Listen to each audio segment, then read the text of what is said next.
الحمد لله رب العالمين والصلاة والسلام على أشرف الأنبياء والمرسلين نبينا محمد وعلى آله وصحبه أجمعين. We're continuing with the explanation of Jawami Ul-Akhbar for Shaykh Abdul Sa'idi, and we're on Hadith number 40. So as before, we're going to read through each Hadith and inshallah try to complete as many as we can just by making small annotations on each Hadith. So Hadith number 40, it says, عن أبي هريرة رضي الله عنه قال قال رسول الله صلى الله عليه وسلم مثل الغني ظلم وإذا أتبع أحدكم على مليء فليتبع متفق عليه. Can someone read the Hadith in English?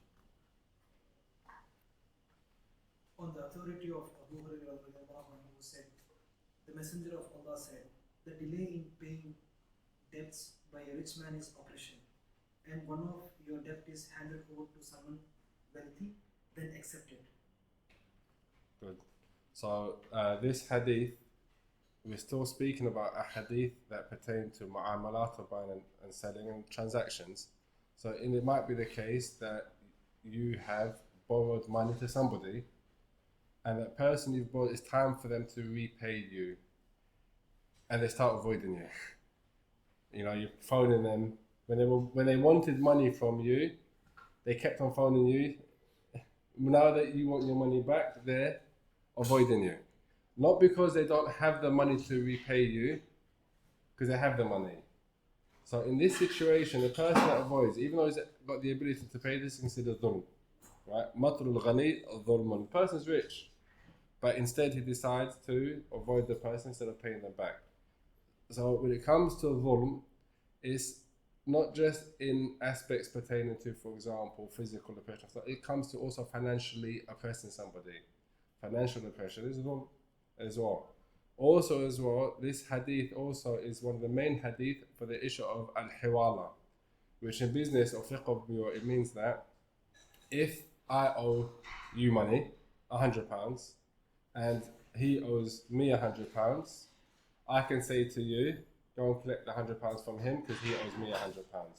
And if you're happy with that, he doesn't have to be happy with it. So that's called hiwala. That's what it means. It says, وَإِذَا أُتْبِعَ أَحْدُكُمْ عَلَى مَلِيءٍ فَلْيَتْبَعْ. Right? Read it again in English. What does it say? The second part. When one of your debt is handed over to someone wealthy, then accept it. Accept it. I don't say no, I borrowed the money from you, I want you to give me the money back. Right? As long as the person I've handed you over to is a person that has money, has the ability to pay, then you should accept it and go to the person, collect it from him because he owes me money. That's called hiwala. No.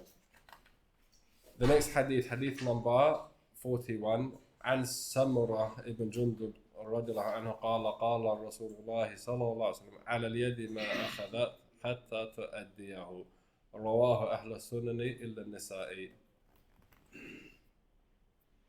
On the authority of Samura bin Jundal who said, the Messenger of Allah said, the responsibility is upon the hand that takes until it returns it. Good. The hand that takes is a number of hands. The hand that steals, the hand that borrows, for example, or when you're stealing, it's without haqq, or you might be taking it as a guarantor, as a pawn. I'll hold this, here's some money, when you bring back your money, you get back the thing, for example. That's with right, okay? I.e., the person that takes something, then it has to be returned, and it's on his neck until he returns it. In the case of things which are stolen, for example, then it doesn't matter how much it costs to return it, it's on his hand to return it, regardless if it costs more than the item itself. Why? Because he stole it. So there's nothing there that allows him to hold it in the first place. So in the case of borrowing something, then he has to return it how he got it. Right? I.e., I've borrowed something for you, I give it back to you. The scholars discuss if when I borrow something, while I'm using it, something happens to it, it breaks. I borrow that pen from you for this lesson, I'm writing with it, and as I'm writing normal, nothing different. The pen breaks. Am I liable to replace the pen or not? The scholars differ. Some scholars say, no, there's no liability. Why? Because al-yad al-yamin la yadman. someone that gave you something and it was entrusted and he was Amin, he's trustworthy, la yadman. He's not liable if something happens to it, as long as he wasn't negligent in how he was using that thing. Right? If I took the pen off, okay, let me just use the pen to make this, the table's a bit bent, and then put the pen under there to level off the table so my drink doesn't spill, and the pen breaks. Is the pen there to level tables? No, it's not. It's there to write with. I've used it for other than its purpose. Obviously, I'm liable for that. This issue comes up a lot. You know, this is why if someone comes to ask you to borrow something, should you say yes or no? You should say yes still. Why? Because it's part of ihsan. If it breaks, what should you say? قَدْرَ اللَّهِ مَا شَاءَ فَعَلَ. As long as the person wasn't negligent in how they used it, i.e. they used it for the means that there was. You shouldn't be, akhi, ittaqillah, give me more money. You owe me money. You know, I borrowed it to you in good faith and you brought it back broken. Was he negligent or not? If he wasn't negligent, then he was trustworthy when he gave it to him. If you don't think he's trustworthy in the first place, don't lend it to him. If he's one of those people that you borrow something to and you never see him again for ages, by the time you see him again, it's 2 years later, you no longer even have use or need for that thing. Don't borrow it to him in the first place. Just say no. Right? There's nothing wrong with saying no if the person's not trustworthy. But if they're trustworthy and something happens, then it's not liable. The best view, as the scholars mentioned, is that you set the condition when you lend it. I'm lending you my pen. If it breaks, you owe me a new pen. I'm lending you my drill. If it breaks while you're using it, you owe me a new drill. If he takes it on condition of that condition, then he has to fulfill the condition and buy a new drill if he breaks it while he's using it. But if he doesn't, then it's you know, he might be liable, he might not be. You might say to him, you're not liable. No, you might say to him, you're liable. No, he says to you, things like, I'm not liable. He goes, no, on my madhab you are. He comes as a faqih, he understands fiqh. He goes, no, my madhab says you're liable, so I'm following my madhab. I don't care what your madhab says at this moment in time. My madhab says you're liable. And he goes down the madhab route. That's the danger of madhabs, isn't it? The question comes up. What if my husband follows a different madhab to me in a situation? Do I obey my husband and leave my madhab or follow my madhab? I mean, what are you saying? You should only marry someone that's on the same madhab as you there, so you don't have differences. I.e., this sometimes madhabism can lead you in the wrong direction unnecessarily, right? No. The next hadith, hadith number 42. عن جابر بن عبد الله رضي الله عنه قال قضى رسول الله صلى الله عليه وسلم بالشفعة في كل ما لم يقسم فإذا وقعت الحدود وصرفت الطرق فلا شفعة. رواه البخاري. نعم. On the authority of Jabir ibn Abdullah who said, the Messenger of Allah judged according to preemption for all that were not divided. When the boundaries and pathways were fixed, then there was no preemption. What does the word preemption mean? Shuf'a. Shuf'a is another hadith that speaks about, this is a hadith and asl in the issue in which there's non-divisible products that need to be shared between people. Okay, so for example, before any distribution has been made, we're partners and we have a house. Okay, I sell my share without you knowing to somebody else. That sale is invalid, right? Why? Because it means that you now have to be partner with this person and I haven't sought your permission to do that. So in that case, you can say, nope, cancel that contract. I have right of shuf'ah before the other person does. I'll buy you out. So the person who's partner with something that's non-divisible has the right of shuf'ah, basically, of writing out. Why? Because if that's not the case, there'll be disagreements and disharmony and disunity and fights. And Islam, the legislation, as you can see, all of it is to stop that. So in stuff which is non-divisible, as for if it's something which is divisible, we have stock, we have a shop, we have stock, for example, in the shop. I can sell it's divisible, right? Or for example, after inheritance has been split, then it's now divisible. It's divided. This is your inheritance, this is my inheritance. Right? But things which are non-divisible, until the boundaries have been set, then there's no shuf'ah, basically. No. And the reason why, again, is to remove harm from the partner, because it could potentially harm the partner. Maybe I said it's someone that he's enemies with, someone that he doesn't like. Someone that he's already had bad business transaction with and doesn't trust him. He doesn't think he's going to be able to fulfill his part of the obligations. It can lead to discord. No. Sheikh, what about if the partner does not pay the right? If I sell to somebody, he will give me the more money. But if I sell to give to the partner, because of his preemption right, he is not paying the similar amount. Wallah ta'ala alam, that needs to be looked into and how it's resolved. In that situation, you'd have to take it somewhere where they can, if it's a specific situation. But generally speaking, in certain things, like whether it's property and stuff like that or land, there's usually market prices. And it's not fair that the person says, well, I'm going to start a bidding war with you and somebody else so I can get more money. You look at the market price. If the market price is a price that the person's offering and it's fair, then I can't see any reason or any situation where the qadi would not allow him to have shuf'ah. Because there's market prices. If he's not offering market prices and he's trying to force the person to sell at a lower price, then I can't see any situation where a qadi will allow him to do that and prevent the person. Why? Because Islam is about adl and fairness and justice. And the qudat are there to establish what is fair and what's just according to the Quran and Sunnah.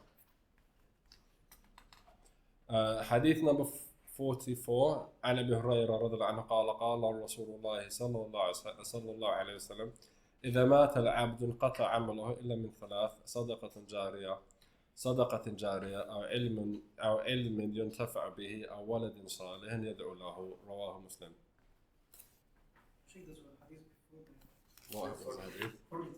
حديث number 43.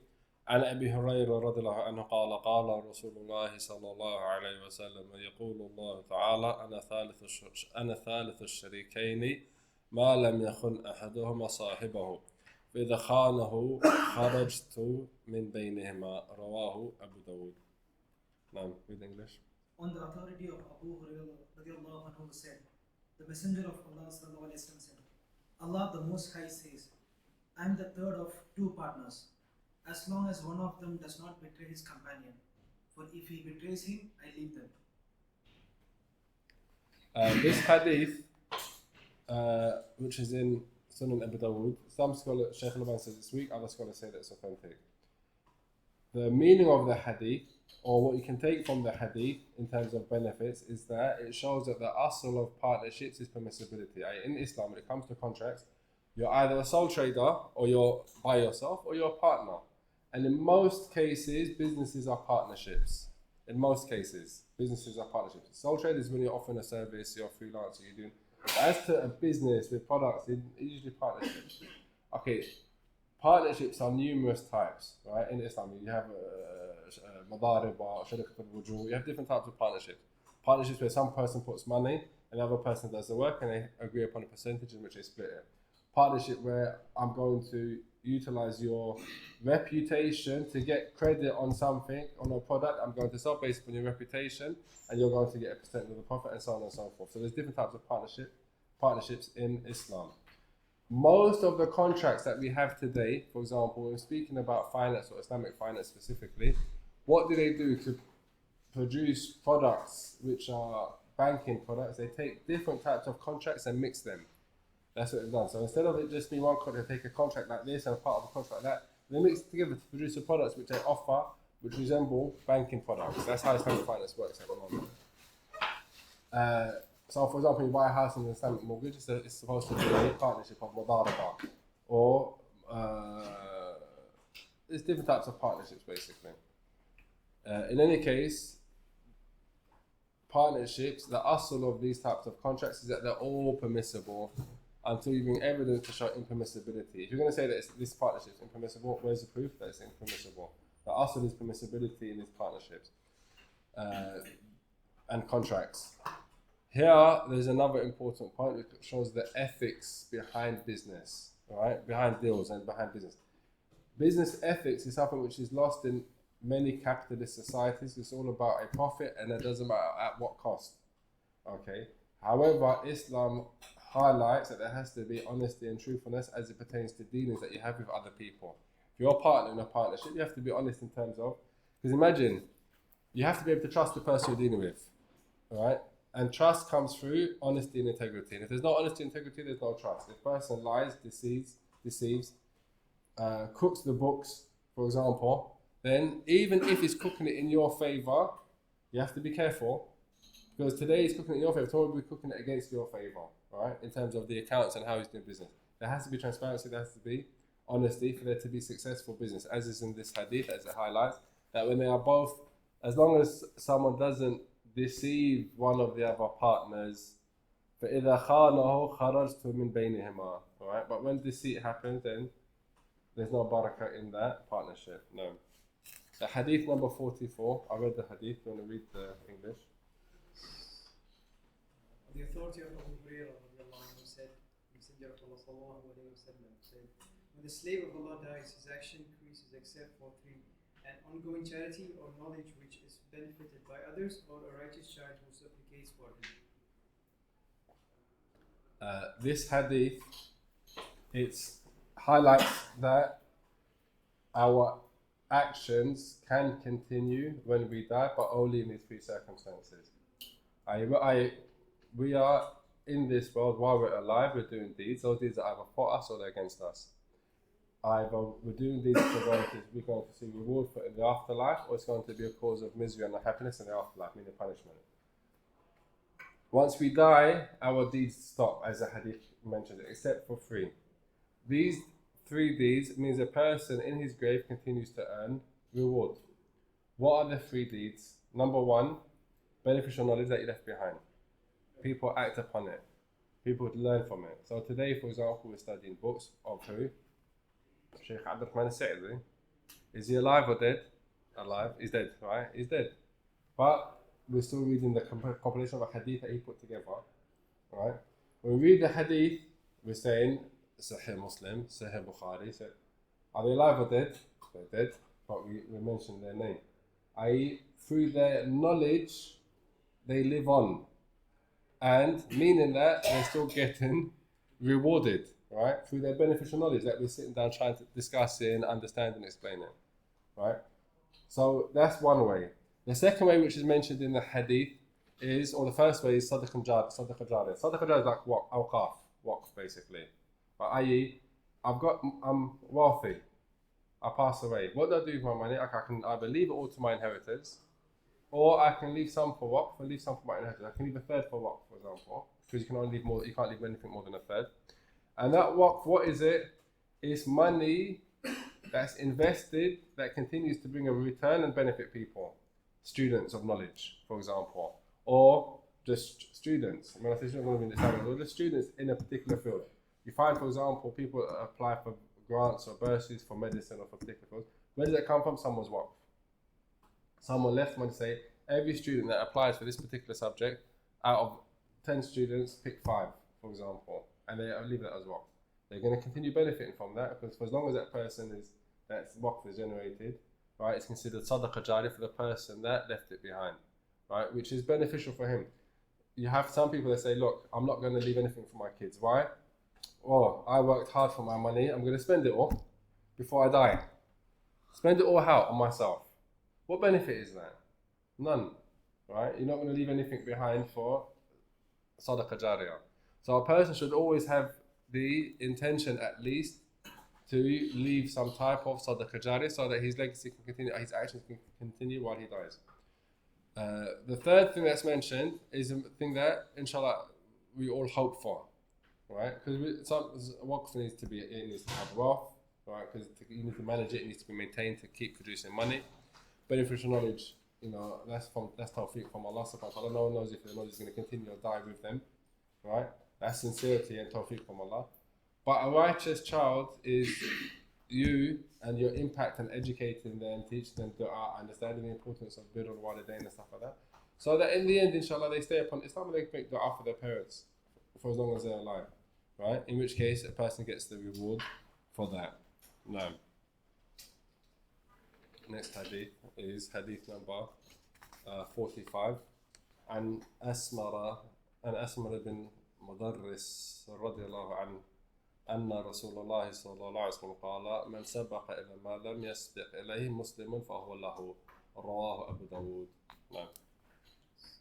The authority of Asmar ibn Mudarris reported that the Messenger of Allah sallallahu alayhi wa sallam said, whoever preceded another Muslim to something, then it belongs to him. This hadith is considered da'if, it's weak.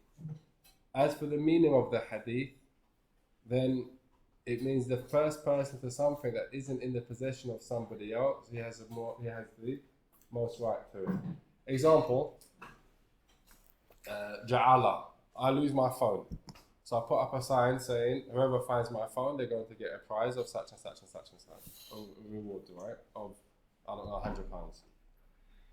Okay, the first person that finds it, he's entitled to the reward. Man sabaqa ila ma lam yasbaq alayhi fahuwa lahu. Meaning that reward that's connected to that is for him. Someone else takes it from him and comes and gives it to me. He doesn't deserve the £100 because he's not the one that found it first. He's the one that took it after it was found.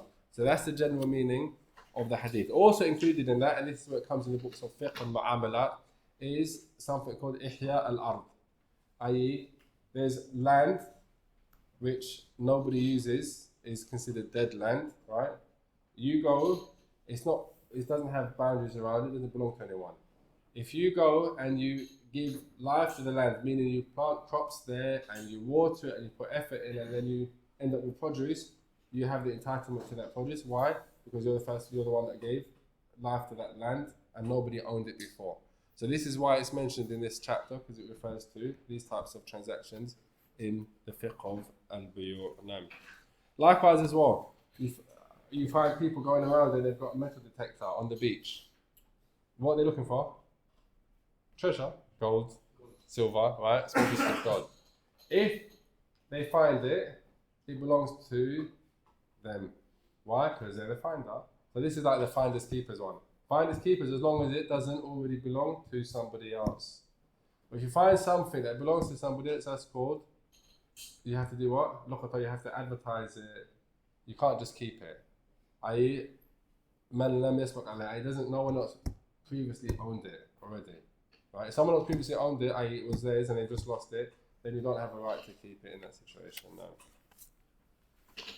The next hadith, hadith number 46.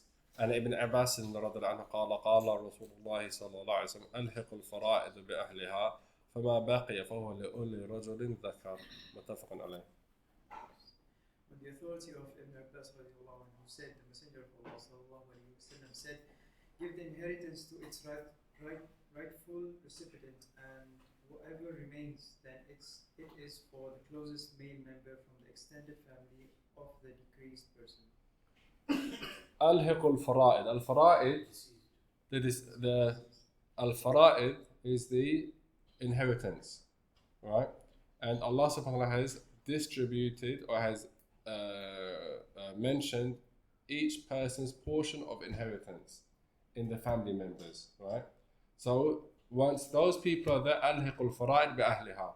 Give the fara'id to the people that are deserving of that, i.e. that I mentioned in the as the taqsilat is in the Quran and the Sunnah. فَمَا بَقِيَ, okay, what's left over? Sometimes there's something that's left over. Who is it for? فَهُوَ لِأُولِي رَجُلٍ ذَكَرٍ.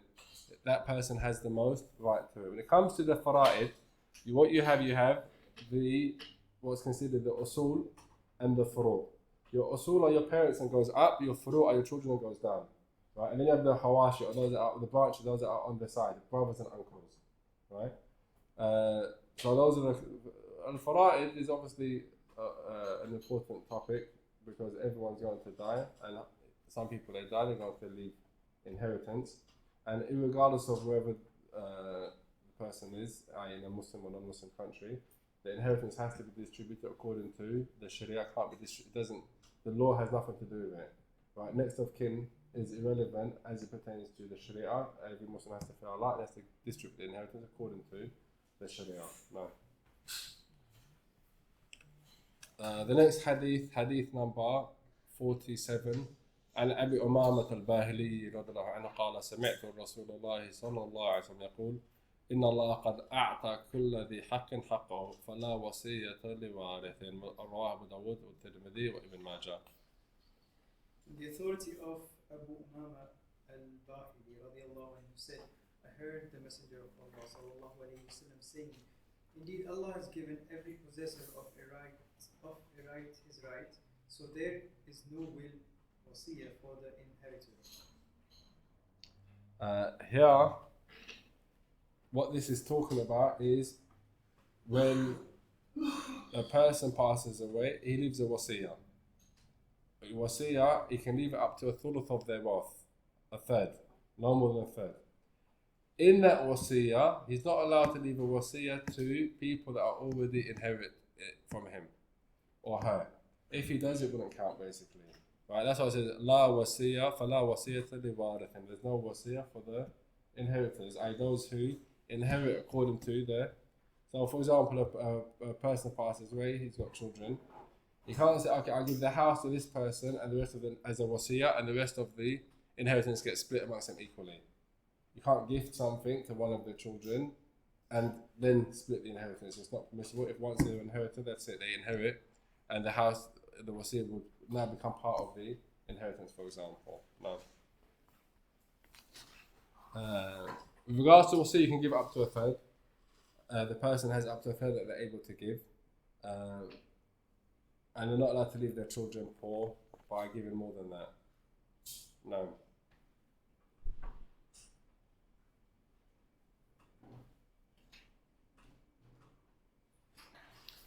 Hadith number 48 عن أبي هريرة رضي الله عنه قال قال رسول الله صلى الله عليه وسلم ثلاثة حق على الله عز وجل عونهم المكاتب يريد الأداء والمتزوج يريد الإعفاف والمجاهد في سبيل الله رواه أهل السنن إلا النسائي.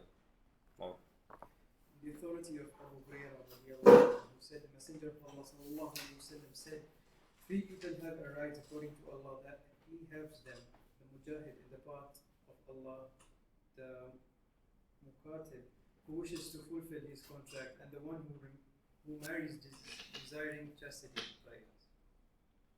This hadith, it shows three actions that are beloved to Allah subhanahu wa ta'ala.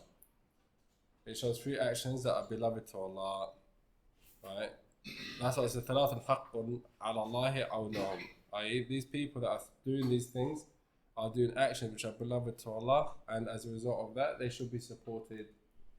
Number one, al-mukatab yurid al-ada. The mukatab who's bought their freedom, they still own but they're buying their freedom and they want to fulfill it, then they should be helped. So if a person is able to help them financially, you should help them financially.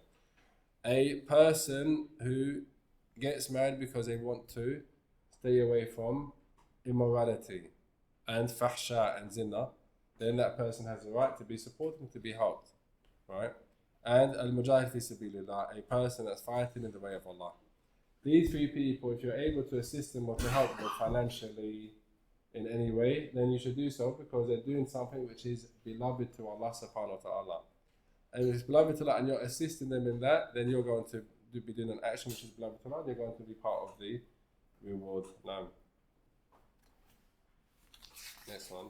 Hadith number 49. أن عائشة رضي الله عنها قالت قال رسول الله صلى الله عليه وسلم يحرم من الرضاعة ما يحرم من الولادة متفق عليه. The authority of Aisha radiallahu anha, who said the Messenger of Allah sallallahu alaihi wasallam said, suckling renders forbidden what is forbidden by birth.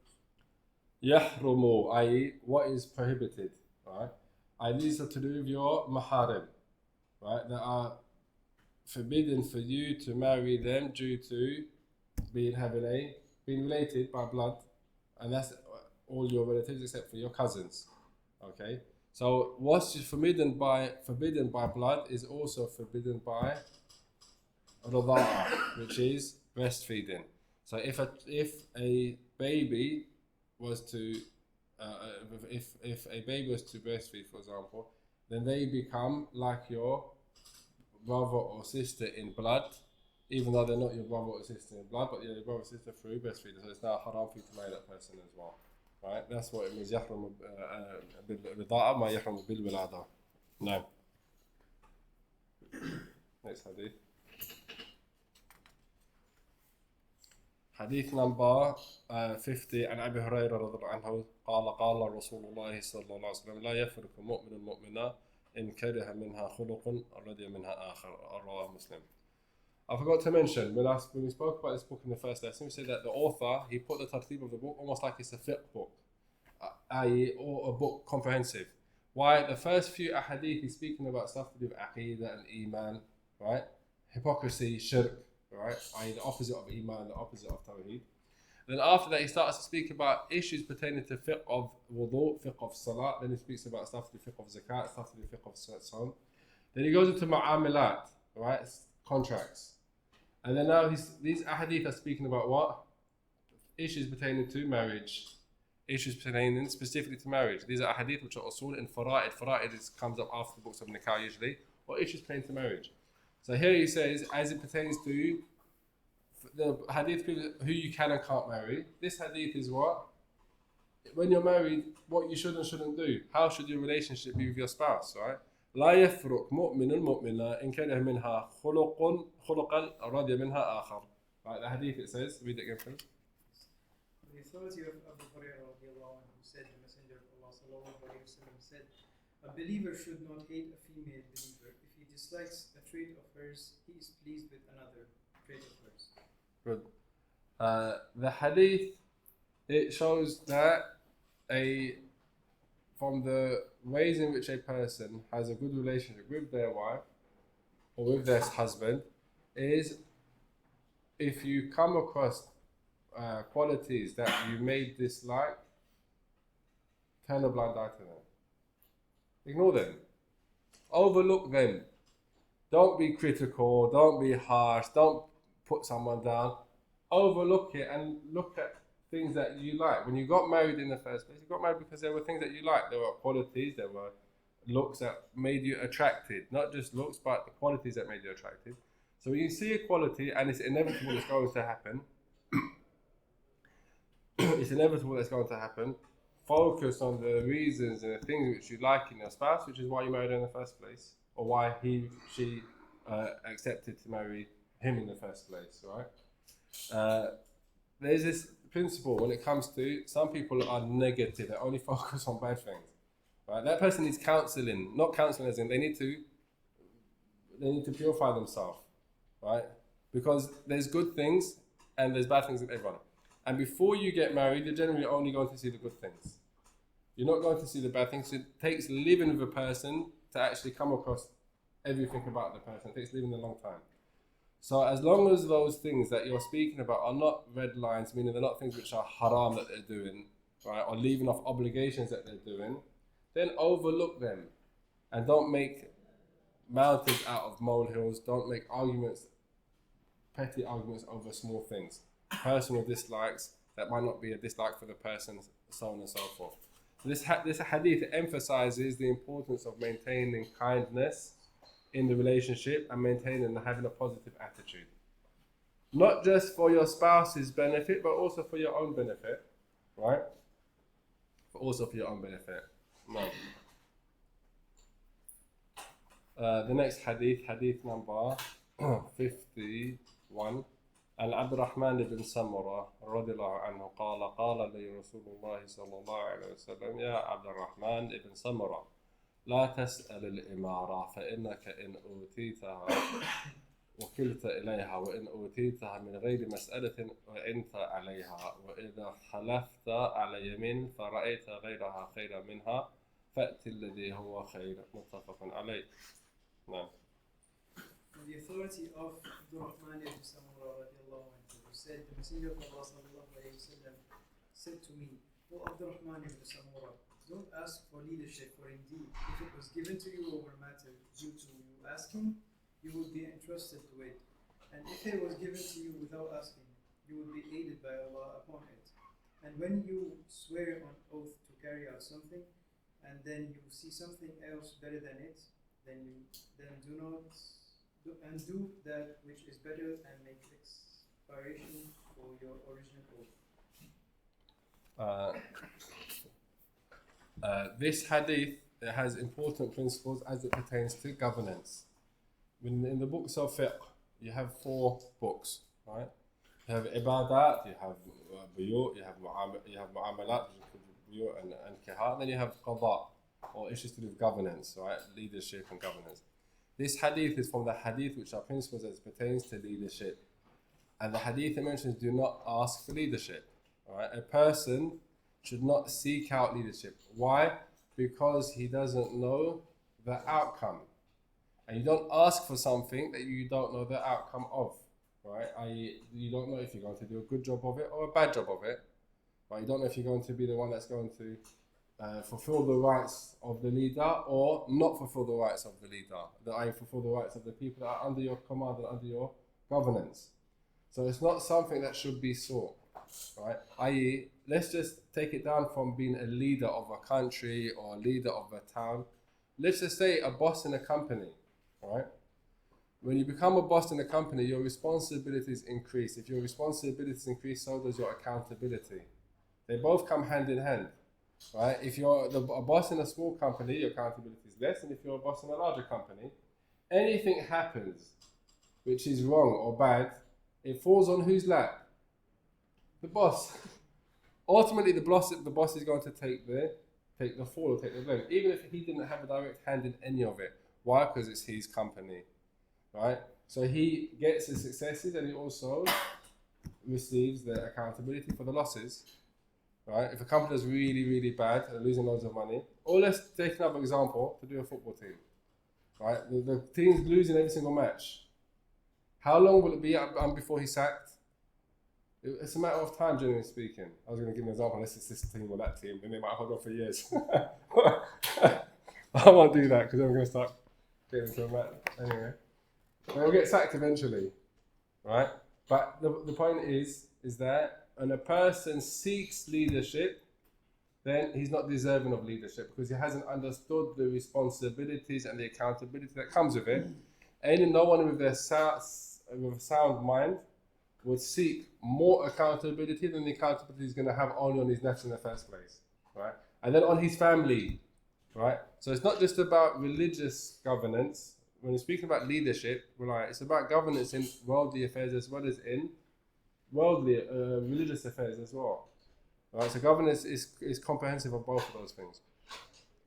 The hadith that highlights the point, right? It says, whoever seeks it, i.e. seeks leadership, فَإِنَّكَ إِنْ أُوتِيتَهَا وَكِلْتَ إِلَيْهَا. If you sort it, you're going to be left to it. Or the translation, what does the translation say? I.e., he's not going to have the help of Allah. He's going to be left to depend upon the leadership that he saw. Right? I.e., it's not like he's going to have tawakkul. He's not going to have the tawakkul, Allah's reliance upon and help. Whereas the opposite is true. If he didn't seek it, but it was given to him, it's given to him because of what? Why was it given to him when he's not seeking it? Because he has the qualities, evidently, that make him suitable for leadership. And even in that case, I'll be honest with you, if you're able to dodge it, it's always better to dodge it. Right? It's always better to dodge it. Because the more responsibility they have, the more accountability they have, the more you're going to be questioned, and the least it's harder to be successful in that situation. Then if you have less, then you have less accountability. No. So that's one aspect of it in terms of leadership. The second aspect is as it pertains to taking an oath. Right? The hadith that mentions if you took an oath to do something and you saw something is better than the oath that you took, then you should make halaf and do that which is better. When it comes to oaths, then there are different types. An oath to do an obligation, right? Where it's already an obligation to take an oath to do it. If this happens, then I'm going to fast, for example. I'm going to do something like that. On oath to do something which is a recommendation, or to leave off a recommendation, or to do something which is forbidden, or to stay off something which is an obligation. These types of oaths are impermissible. You have to leave it. If you take an oath that I'm not going to pray, right? Can you fulfill that oath? Haram for you to fulfill the oath, you have to leave it, you have to do the halaf. Right? If you took an oath to do something which is forbidden, right? I'm going to, drink khamar or whatever. You took an oath to do that. Are you allowed to do that oath? You're not allowed to do the oath, you have to leave it off, make halaf and not do that action, right? So there's different types of oaths. With regards to the oath which we're speaking about here, which is to leave off a recommendation, or then it's better not to leave off the recommendation to do it. I.e., in the case of doing a recommendation or not doing a recommendation, which one's better? doing it. In which case, don't stick to your oath and make a halif and do the recommendation. Likewise, it makes an oath to do something which is makruh.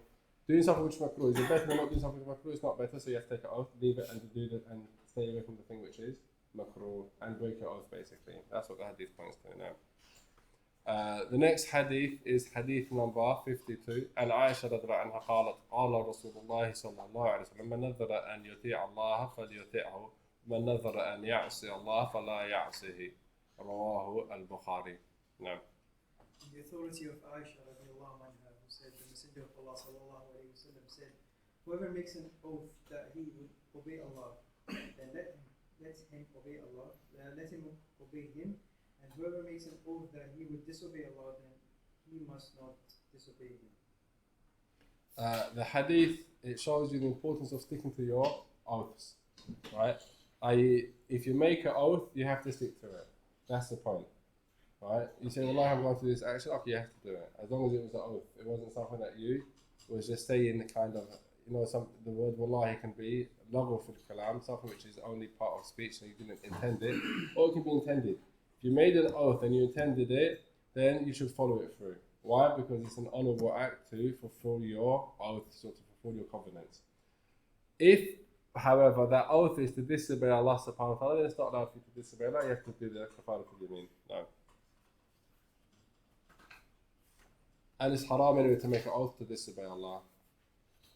علي رضي الله عنه قال رسول الله صلى الله عليه وسلم المسلمون تكافأ دماءهم ويسعى بذمتهم أدناهم ويرد عليهم أقصاهم وهم يد على من سواهم ألا لا يقتل مسلم بكافر ولا ذو عهد في عهده رواه ابن داود والنسائي ورواه ابن ماجه عن ابن عباس. نعم. The authority of Ali radiallahu anhu, who said, the Messenger of Allah sallallahu alayhi wa sallam said, the Muslims are equal in their lives and they are a single unit against other than them. The lowest among them may proceed to aid their people who are asylum granted. No, a Muslim is not to be killed in return for a non-Muslim, nor the process for a covenant during his covenant. This hadith is similar and an explanation of the saying of إِنَّمَا الْمُؤْمِنُونَ إِخْوَةٌ, that the believers are brothers, meaning that there's a system of support and help and defending another Muslim. A Muslim feels the pain of a Muslim and he rejoices when he rejoices, basically. And it's not allowed to distinguish between Muslims based upon anything other than taqwa, meaning that everyone should be treated the same. Can't say, okay, this person with that nationality so they're insignificant, and this person with that nationality so he's important. Or this person is a first class because he's from a wealthy nation. That person's a second class because he's from a poor nation. No, they're all Muslims, right? That's why the hadith it says, "Al-Muslimuna takafa'u dima'ahum wa yas'a bi dhimmatim adnahum." Even the lowest of them, i.e., in wealth or in status, can give asylum. It's not only those giving asylum and they can give safe passage. It's not only those that are the wealthiest and so on and so forth. So the hadith that highlights that the laws of the Sharia, they apply to everybody equally, and the Muslims, they have an obligation and a duty towards a collective responsibility towards their Muslim brothers to help them and to support them and to assist them whenever there's a need and whenever there's a requirement. And it even mentions to defend them against non-Muslims as well. It's an obligation for Muslims to be one body and defend another Muslim, or in fighting the enemies of Islam. And that's something which is well known in the books of fiqh, and well known in the books of in the books now. The next hadith, hadith number 45, عن عمرو بن شعيب عن أبيه عن جده أن رسول الله صلى الله عليه وسلم قال: من تطيب ولم يعلم منه الطب من تطبب ولم يعلم منه الطب فهو ضامن رواه أبو داود والنسائي. نعم. The authority of Amr ibn Shu'ayb, on the authority of his father, on the authority of his grandfather, who said that the Messenger of Allah sallallahu alaihi wasallam said, whoever practices medicine and proficiency in medicine is not known from him, then he is liable.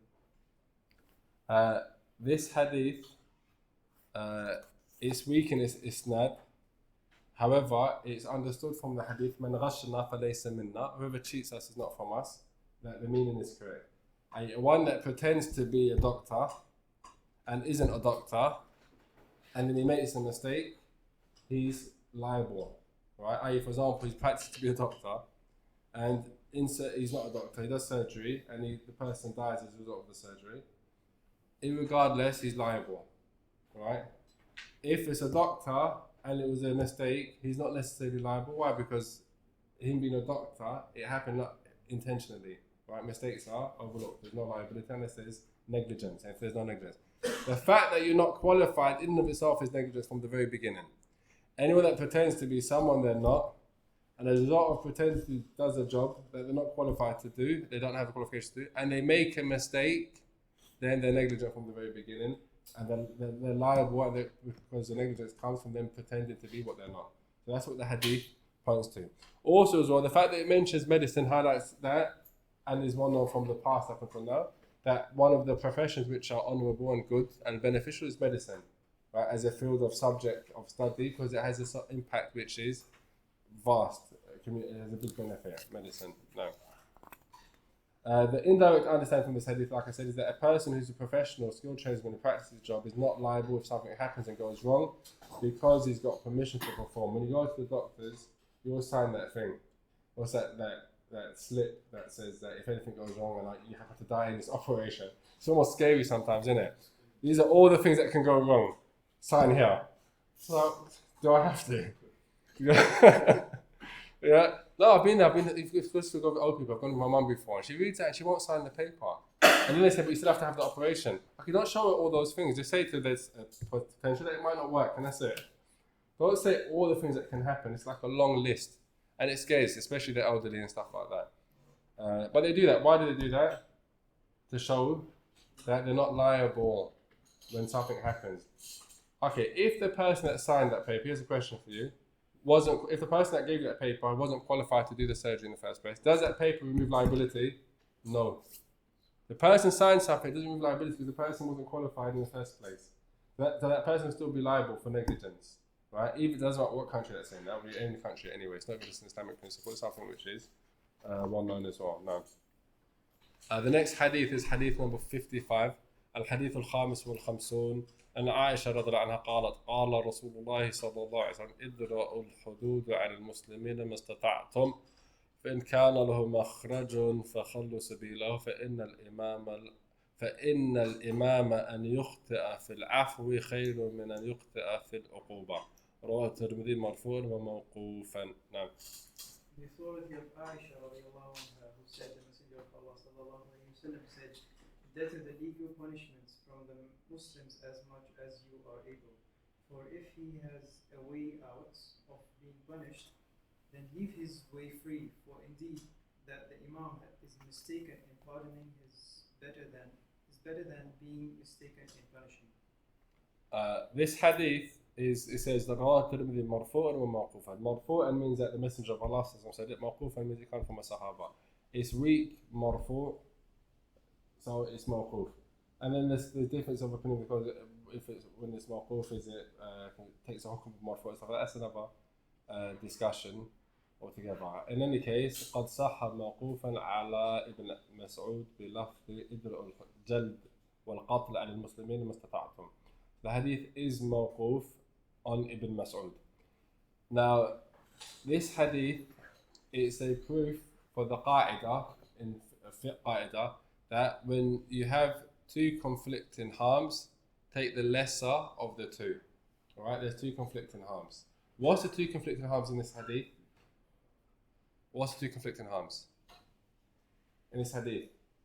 The harm of not punishing a person that's guilty and the harms of punishing a person that's innocent. The harms of not punishing a person that's guilty, that's one harm, and the harm of punishing a person that's innocent. They're both harms, isn't it? But one's a lesser harm and one's a greater harm. The greater harm is taking someone's life, and they're innocent, than leaving someone and you made a mistake and they're actually guilty. So in this case, you take the lesser of deter the greater harm with the lesser harm. Also, this hadith shows that if there's an issue that's between two issues, then making a mistake in not applying punishment for the person that does it is better than making a mistake in applying punishment for the person that has done it. This principle, although it's mentioned as it pertains to, again, we're in the chapter, what chapter of fiqh will we be speaking about here? The last chapter or the last book in the books of fiqh, which is speaking about punishments, crimes and their punishments, and the governor or the qadi and how he judges and between disputants and stuff like that. That's the chapter we're dealing with. But in some aspects, every single one of us take the role of being a hakim in some aspects. Not a hakim, shari like that, but in our household, right? You've got two kids, you've got, a dispute between two sisters, for example, your sisters, you're there to mediate, you're there to have a look, or there's one child, right? Or your spouse, for example. What are you going to do? Are you going to give them the benefit of the doubt, or you're not going to give them the benefit of the doubt and apply discipline? You don't know, right? Give benefit of the doubt, don't apply the discipline. Because to make a mistake and give a benefit of the doubt is better than to make a mistake in applying punishment, right? To make a mistake in giving is better than making a mistake in applying punishment. Whether it comes to children, whether it comes to adults, meaning that, you're always in a better situation then, right? And so that's, sometimes some of these hadith is speaking about a specific topic, but you can contextualize it in your own lives as well, so that you can live a better life with the people that are around you, whether it's your kids or your family members or your spouses. You can live in a more wholesome Islamic lifestyle. No. Hadith number 56 is the hadith an Ali radhiallahu anhu قال قال رسول الله صلى الله عليه وسلم لا طاعة في معصية إنما طاعة في المعروف متفق عليه. No. The authority of Ali radiallahu anhu said, the Messenger of Allah sallallahu alayhi wa sallam said, there is no obedience in sinful matter. Obedience is only in what is good. This hadith is clear, and again, it's in this chapter for a reason, or in this section for a reason. Basically, you have you have to obey those who are in authority above you. That's a general principle. Obedience, sammu ta'a, right? And for those that Allah has given position of authority over you, obligation, wajib, full stop, no dispute, no disagreement. You have to obey your parents in authority over you, right? You have to obey your bosses in the position of authority over you. He's paying your salary for them. When I say obey, we're talking about obey. You have to obey, for example, your leader. He's the one that's your governor. But it says لا طاعة في معصية الخالق, or لا طاعة في معصية. But there's an exception. There's no obedience to anybody if it's disobedience to Allah subhanahu wa ta'ala. And that's just a general principle. Whoever that person is, whether it's the governor, whether it's your spouse can't tell you, for example, your husband can't say to his wife, take off your hijab. And she has to obey him. No, because that's disobedience to the Creator, right? Your parents can't say to the kids, don't grow your beard, shave your beard. Why? Because that's disobedience, right? They don't, as much as they have authority and they deserve and they command respect and obedience, that's only as long as it's not disobedience to Allah subhanahu wa ta'ala. That's always the condition. And it doesn't matter who it is who's in authority over you. No. In other words, obedience is only in that which is good. It's not in that which is bad. What argument are you going to have on Yom Qiyamah that you committed sin and you disobeyed Allah subhanahu wa ta'ala? You can say, well, he told me to do it. Did he force you? Did he put a gun at your head? Were you under duress? Or was it just he said to do it and you did it? Right? If it's duress, you have an excuse. If it's not duress, then there's no excuse. Right? And it applies across the board, whoever is in authority. No.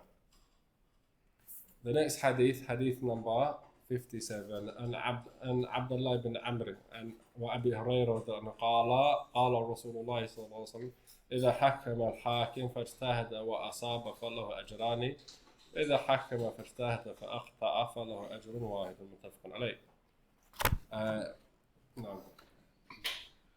The authority of Amr ibn As and Abu Hurairah who said, the Messenger of Allah sallallahu alayhi wa sallam said, when the judge makes a judgment and strives to make a correct ruling and is correct, then for him is 2 rewards. And when he judges and strives to make a correct ruling and is incorrect, and for him is a single reward. This hadith, again, it's in this chapter we're speaking about a person who's a judge. A person who's a judge. He's mujtahid. He's in a position where he's qualified to establish and to produce rulings from the Quran and from the Sunnah. It doesn't apply to lay people, right? That they've made themselves a hakim or making ijtihad on an issue that involves people and the rights. As for the hakim or the mujtahid, the alim, he makes ijtihad and he's got one of two options. He either gets it right or he gets it wrong. If he gets it wrong, he gets one reward.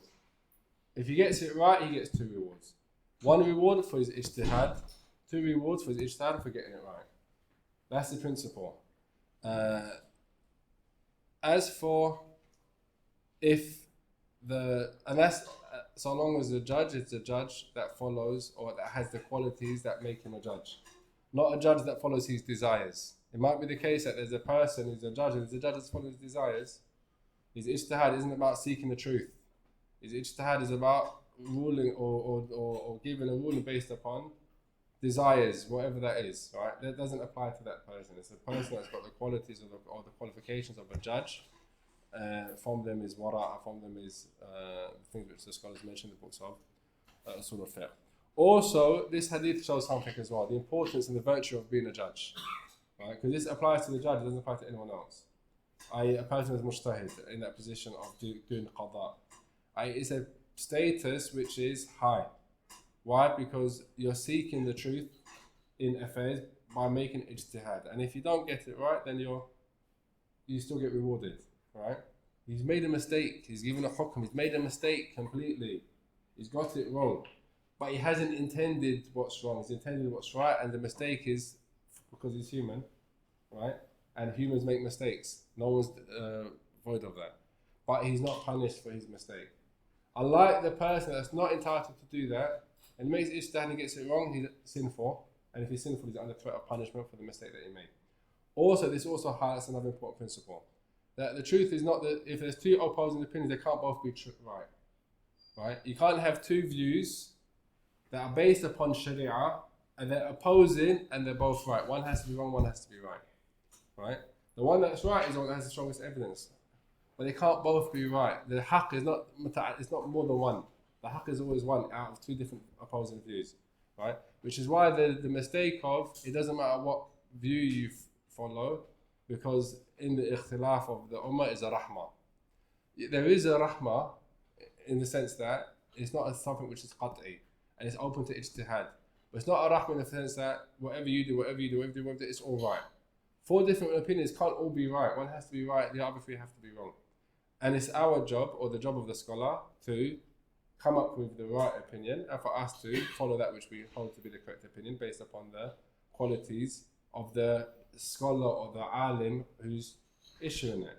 Right? Which is why the scholars always say when it comes to big issues, nawazil, issues which affect the entire ummah, don't take it from young people and don't take it from recently qualified people. Take from scholars who are old in age and have spent their entire life reading the Quran, introducing rulings, giving fatwa, studying, reading, their entire life. They started at whatever age, 20, and they're now 70, 80. Those are the people that are going to end up coming to the sawab. More than a person that's 30 and he's just recently qualified at 25, he's been doing it for 5 years. In Nawazil, why would you go to that person? If you're going to have a serious surgery, you've got two doctors in front of you, just qualified. Got his bachelor's yesterday or his medicine degree yesterday, and the one that's been doing surgery for the past 50 years, still sharp, still sound mind, which one are you going to choose? The one that's been doing it for 70 years, there's no doubt about it, right? Because he's got experience. That person's got qualifications, he hasn't got experience. He's read books, he hasn't practiced. This person has lived, experienced, and practiced for that much time. It's hard for him to, it's more likely he's going to reach the sawab than it's that one. And doesn't mean that he'll always have the sawab, this one will always be wrong either. But in big issues, you're better to trust into that person. The one that's got age as well as knowledge. No. The next hadith, hadith number 58, and Ibn Abbas radiallahu anhu قال قال رسول الله صلى الله عليه وسلم لا يعطى الناس بدعواهم لادعى رجال دماء قوم وأموالهم ولكن اليمين على المدعي عليه رواه مسلم. No. The authority of Abbas who said, the Messenger of Allah said, if people were given according to what they asked for, they would surely ask for the blood and the wealth of people. However, the oath is upon the one who is accused. Okay. This again is one of the foundational hadith as it pertains to resolving claims and disputes in court. You go to court because you have a disagreement with the person. You take a person to court. If you take a person to court, you're making a claim against them, right? Now that person that comes to court in front of the judge is either going to do one of two things. What's he going to say? I accept, it's true. Or no, that's not true. He rejects the claim. In that case, the person that makes a claim has to produce evidence for his claim, because he's the one making the claim. So he has to produce the evidence. The one denying the claim doesn't have to produce any evidence because he's not the one that's come to court. He's been brought to court. The one making the claim has to produce evidence. Okay, if he can't, what's the ruling? Al-yamin ala al-mudda'i alayh. The one that negates it just has to make a yamin, and that's sufficient. He just has to take an oath that the person that is not correct, and that's sufficient enough as a ruling against the person, right? So this hadith, al-bayyina al-mudda'i wal-yamin ala man ankara, that's another word of the hadith, which is the qa'id or the principle that comes from this hadith. Al-bayyina al-mudda'i wal-yamin ala man ankara. I want to stop here because there's a very important point, is that as a community living in a society where we get a lot of accusations in the media about people, on social media or in the newspapers, right? There's an accusation. In many cases, we might take that accusation and make knuckle of it to somebody else and pass it on, right? The claim. But there's no bayyina. There is no evidence to support it in the first place, right? Islam, when it comes to dealing with people's honor, the honor, is about having evidence, right? If someone comes and makes a claim about somebody else, the question should always be, what's your evidence? It doesn't matter who the person is. Bring your evidence. What's your bayyina? Show me evidence, right? That applies to every single newspaper article that makes a claim about something, right? Where's the evidence? Ask the question, where's the evidence? If there's no evidence, you're not obliged to accept any claim. Verify it. Prove it first.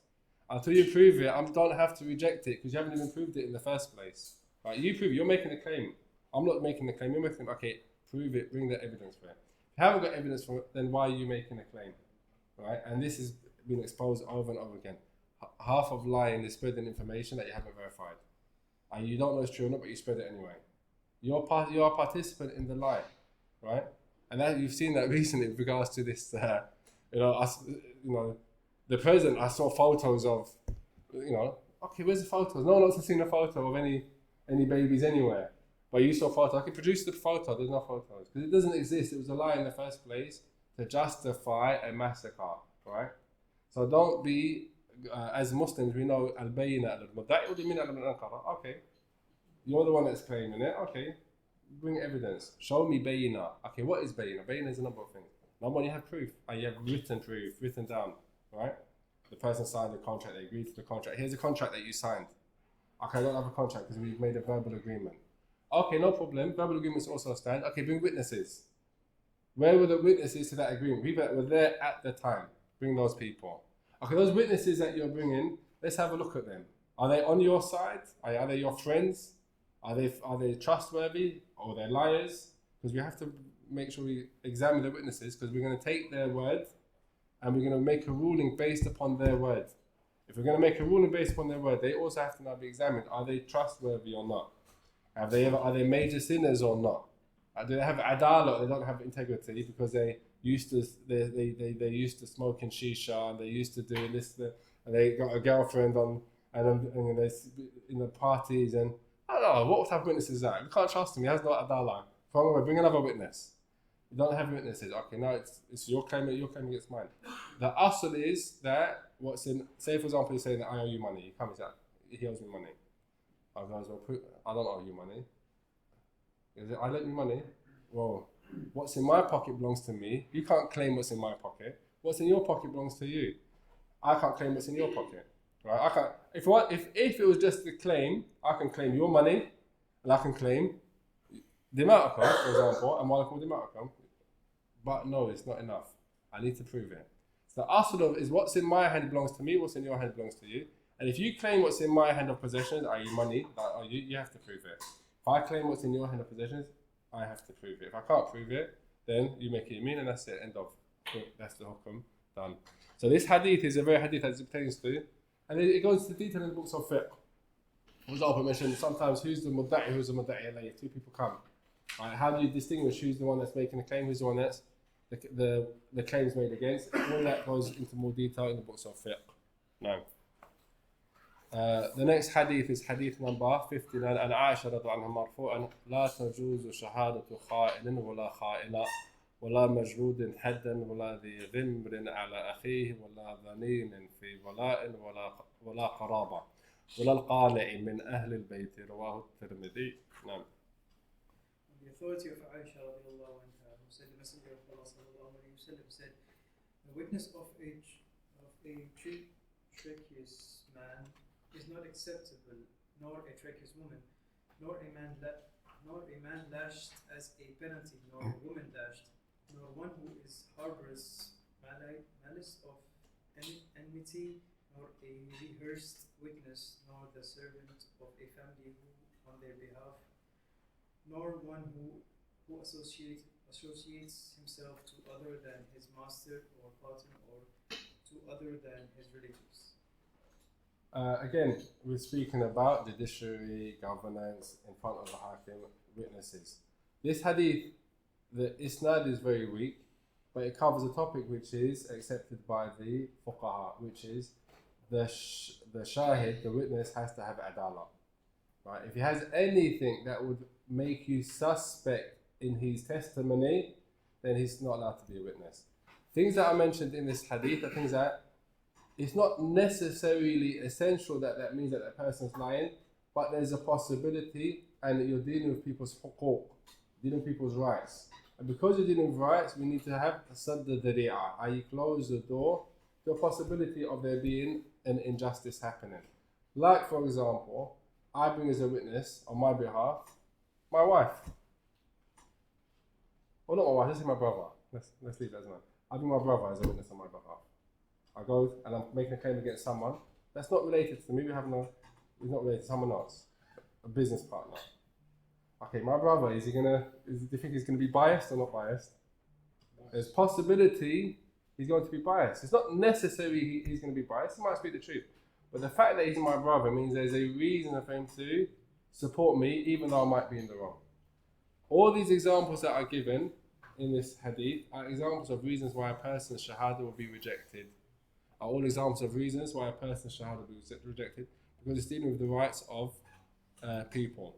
So a person that's a major sinner, a person that's a relative, right, and so on and so forth. But the funny thing is, if it's a witness against you, it's accepted. If your brother's come to do testimony and he's on someone else's side and it's against you, then that's almost proof that you're in the wrong. Because why would your brother do a testimony against you with somebody else, right? Who's not a family member? That's evidence that what he's saying is. So in some cases it will be accepted, but in most cases it's going to be rejected. In any case, the principle is what? Even the witnesses that come, they have to be examined. You can't just take the testimony, okay, he's a Muslim, he's got a lihya. That's it, yes. He has to be speaking the truth, right? This is naivety of a new Muslim. When I first became Muslim, I thought, yeah, everyone with a beard is going to be honest and ethical and trustworthy. So you get at the train station or the first time in a Muslim country, come from UK to Medina, at the airport, come out, taxi man, salam alaikum, beard, he's looking religious, get in the car. Does he bump me in the fare or does he not bump me? He bumps me. He charges me more than the normal fare is. His liquor is enough to do his job. His liquor is for him and his ibadah. His money is a separate issue. So I don't think just because the person has a liquor means that they're automatically trustworthy in business transactions, in being honest, ethical and saying the truth. They're separate issues, right? And it's a bit like it's naivety to think that just because a person shows good, it means that they can be a witness in cases where other people's huquq are on the line. Remember, you're talking about someone else's haqq here. So you have to make sure 100% that what's coming out of that person's mouth is the truth. Right? You're not 100%, but you have to be sure yourself that he's speaking the truth, and before you take away a person's haqq. And even if in that case you make a mistake, then you're not blameworthy because you took all the necessary steps, the procedures which were necessary before you gave the ruling. And it's not a small thing, it's a big thing. And it's important to have knowledge of these principles, because every day we're receiving information about people and we're going to give rulings based upon that information, and we haven't even verified it. We don't know if it's true or not. No. The next hadith, which is hadith number 60, or no, yeah, hadith number 60, hadith sittun. عن رافع ابن خديج رضي الله عنه قال قلت يا رسول الله صلى الله عليه وسلم إن لاقوا العدو غدا وليس معنا مدا فنذبه بالقصب قال ما أنهر الدم وذكر اسم الله عليه فكل ليس السن والظفر وسأحدثك عنه أما السن فعظم وأما الظفر فمد الحبشة وأسبنا نحب إبل وغنم فند منها بعير فرماه رجل بسهم فحبسه فقال رسول الله صلى الله عليه وسلم إن لهذا أوابد كأوابد الوحش فإذا غلبكم منها شيء فافعلوا به هكذا متفق عليه. نعم. The authority of Prophet said, I said, O Messenger of Allah, indeed we will meet the enemy tomorrow and we do not have knives. He said, sallallahu alayhi wa sallam, hasten or slaughter quickly with what will make the blood flow, and mention the name of Allah upon it, and then eat, but not the teeth and nails, and I will inform you about them. As for the teeth, then they are bones, and as for the nails, they are the knives of the Abyssinian. He, Rafi, said, and we acquired spoils consisting of camels and sheep. Then a camel from them broke loose, and a man shot it with an arrow and repressed it. So the Messenger of Allah said, indeed, amongst these camels are wild ones, similar to wild beasts. So if any from them overwhelms you, then do likewise with it. This hadith, it looks at a chapter that looks at the issue of the ba'ih, which is slaughtering animals. How you do it, what's permissible, what's the etiquette of doing it. That's generally speaking what this hadith covers. As is well known, there are certain things that are permissible to use, that can be used to slaughter, and things which are not permissible.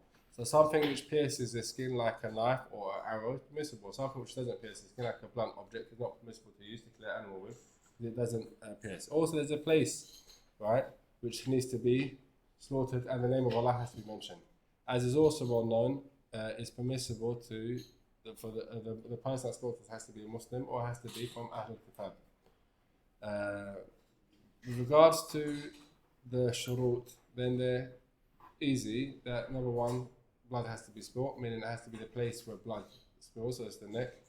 Number two, in the case of slaughtering, as in the case of arrows or releasing dogs, hunting dogs, then there's more scope, because you can't guarantee, release dogs at this one, you can't guarantee whether the dog's going to bite, right, the hunting dog, or in the case of the arrow, where it's going to pierce. But as regards to if it's a knife, then it has to be the place where it's slaughtered. Also, the dhabih has to be Muslim or a person of the book, and the name of Allah subhanahu wa ta'ala has to be mentioned on the animal when it's slaughtered. Those are the conditions for the slaughter to be permissible to eat. No.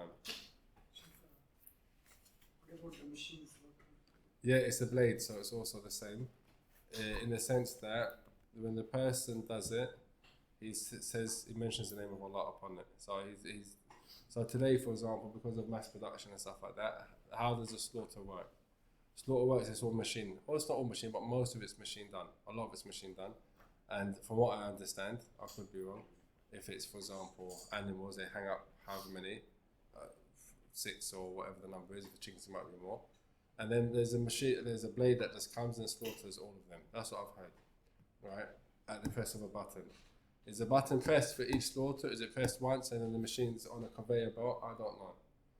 I'm not sure exactly how it works. If it's once for each group of slaughters, or if it's pressed a button and it starts off the conveyor belt of slaughtering the animals, right? But the most important thing is that the person, when they pressed the button, that they said Bismillah, for example, and that the person pressing the button is a Muslim and so on and so forth. That's how it works at the moment. The next hadith we'll cover is hadith number 61, and it's connected to this hadith as it pertains to slaughtering. It says, عن شداد بن أوس رضي الله عنه أن رسول الله صلى الله عليه وسلم قال إن الله كتب الإحسان على كل شيء فإذا قتلتم فأحسن القتلة وإذا ذبحتم فأحسن الذبحة وليحد أحدكم شفرته وليرح ذبيحته رواه مسلم.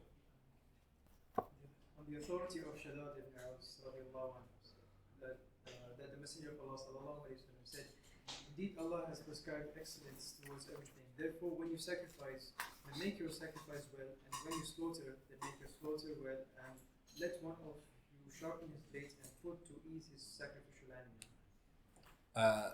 This hadith, it speaks about ihsan, which means that a Muslim who does something, he does it to the best of his ability and he perfects it. And ihsan is 2 types. Ihsan as it relates to the Creator, Allah subhanahu wa ta'ala, is that a person doesn't commit shirk. And ihsan as it relates to the creation, all of the creation, right? Humans as well as animals, even insects and and all types of animals. With regards to the rights of the creation, then as it pertains to animals, you have things which are recommended, and it's called ihsan because it's not, if you didn't do it, you're not sinful. Right? Ihsan is a level up, i.e. it's perfecting and doing things best. So here the hadith it mentions, if you're going to do the biha, then do it in a good way. Don't use a knife which isn't sharp. Why? Because what's going to happen, it's going to cause more harm. It's not going to be a clean cut. It's not going to be one cut. You're going to be cut and then you cut again and you cut again because the knife's not sharp enough to cut cleanly. So it's going to cause undue and unnecessary suffering to the animal, which highlights as well when you have the non-Muslims speaking about animal rights. They don't even like human rights. They don't like animal rights. Not for Allah.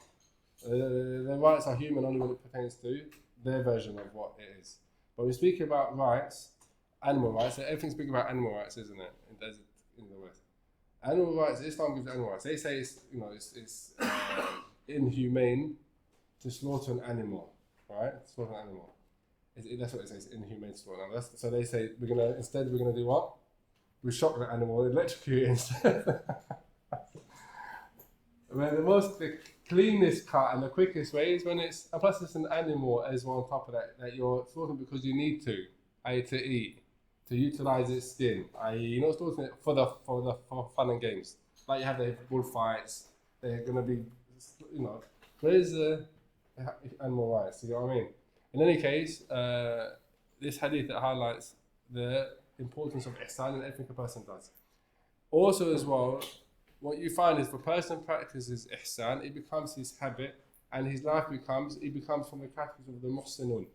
Right? And ihsan isn't just towards people, but it's towards animals as well. Right? That's what the hadith highlights clearly, that Allah has decreed ihsan in everything. And it goes down to the thing in which you think, okay, it's not that important to have ihsan in it. I'm just slaughtering an animal. It's an animal anyway. It's not human. I.e., why do I have to make sure I go and sharpen my knife? Why do I have to make sure another animal's not looking? Why does it take all of these steps? It's just an animal. It's going to be dead in a minute. I'm going to be eating it afterwards. No, but even then, Islam has legislated ihsan, even in the slaughtering of an animal. So when you want to slaughter an animal, then make sure you sharpen your knife and you perfect it, the biha properly, and you do it in the best manner. Inshallah, we're going to stop there. Alhamdulillah, we got to hadith number 61. I ask Allah subhanahu wa ta'ala to make it a means of benefit for me and for you, and that inshallah we find time to complete the book, or you complete the book with your teacher, Shaykh Ahmed, inshallah, he can complete the book with you. So at least then they completed the book when you have time. I know you have duruus and commitments. Because it's nice to know that you finished the book.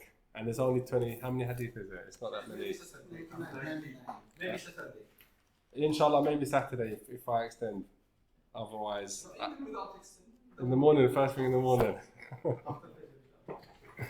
Inshallah, barakallahu feekum, jazakallah khair, ikhwan. Inshallah, hopefully I'll see you, inshallah, tomorrow for the, from 4 p.m. to 10 p.m. we'll be doing Aqid fil Wasati, inshallah. And inshallah, we'll complete the book, inshallah, in those 6 hours. Inshallah. Barakallahu feekum, jazakallah khair.